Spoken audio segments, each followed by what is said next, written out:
Health scheme అట, ప్రతి ఉద్యోగికి డిజిటల్ హెల్త్ కార్డ్ అట, ప్రమాదవశాత్తు మరణిస్తే 1,20,00,000 సహజ మరణానికి 10 లక్షలట, వైద్య ఆరోగ్య శాఖ కీలక మార్పులకు కమిటీ అట, మే 11 నుంచి జనగణన హౌస్ లిస్టింగ్ సర్వే అట, క్యాబినెట్ వివరాలను మీడియాకు వెల్లడించిన మంత్రులు పొంగులేటి, అడ్లూరి, వాకిటి అట, ఎల్ఎన్టీ నుంచి మెట్రో స్వాధీనానికి క్యాబినెట్ ఆమోదం అట, రాష్ట్రంలో ప్రభుత్వ ఉద్యోగులు పెన్షనర్లు ఎంతో కాలంగా ఎదురు చూస్తున్న క్యాష్లెస్ హెల్త్ స్కీమ్కు మంత్రివర్గం గ్రీన్ సిగ్నల్ ఇచ్చింది. సోమవారం సచివాలయంలో సీఎం రేవంత్ రెడ్డి అధ్యక్షన సుమారు 5:30 గంటల పాటు కేబినెట్ సమావేశం జరిగింది. ఈ మీటింగ్కు వ్యవసాయ శాఖ మంత్రి తుమ్మల నాగేశ్వరరావు మినహా మిగిలిన మంత్రులంతా హాజరు కాగా పలు కీలక అంశాలపై చర్చించి నిర్ణయాలు తీసుకున్నారు. మీటింగ్ అనంతరం కేబినెట్ నిర్ణయాలకు మంత్రులు అడ్లూరి లక్ష్మణ్ కుమార్, వాకిటి శ్రీహరితో కలిసి మంత్రి పొంగులేటి శ్రీనివాసరెడ్డి మీడియాకు వెల్లడించారు.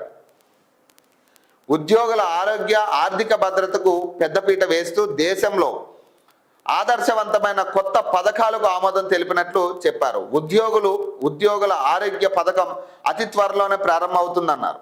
ఉద్యోగులు బేసిక్ పేలో 1.5% చెల్లిస్తే మిగతా మొత్తాన్ని ప్రభుత్వమే సమకూరుస్తుందని పేర్కొన్నారు.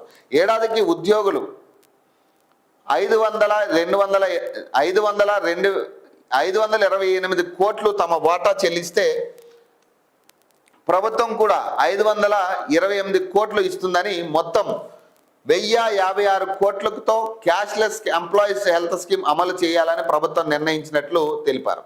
దీనివల్ల 3.56 లక్షల రెగ్యులర్ ఉద్యోగులు, 2.88 లక్షల పెన్షనర్లు, వారిపై ఆధారపడ్డ కుటుంబ సభ్యులు మొత్తం 17.7 లక్షల మందికి లబ్ధి చేకూరుతుందన్నారు.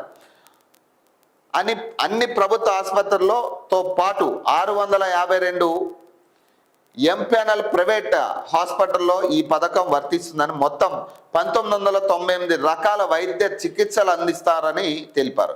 ప్రతి ఉద్యోగికి డిజిటల్ హెల్త్ కార్డును అందిస్తామని చెప్పారు. Rajiv Aarogyasri health care trust ద్వారా ఈ పథకాన్ని అమలు చేస్తారట. ఇక్కడ విషయం అన్ని బాగానే ఉన్నాయి. ఇప్పుడు ప్రమాదవశాత్తు ఇస్తానన్న 1,20,00,000 కావచ్చు, లేదా సహజ మరణానికి సంబంధించి 10 లక్షలు కావచ్చు, లేదా ఇంకేదైనా ఇప్పుడు హెల్త్కి సంబంధించి సపోర్ట్ కావచ్చు, ఏదైనా కానీ ఇక్కడ ఒక్కటే విషయం,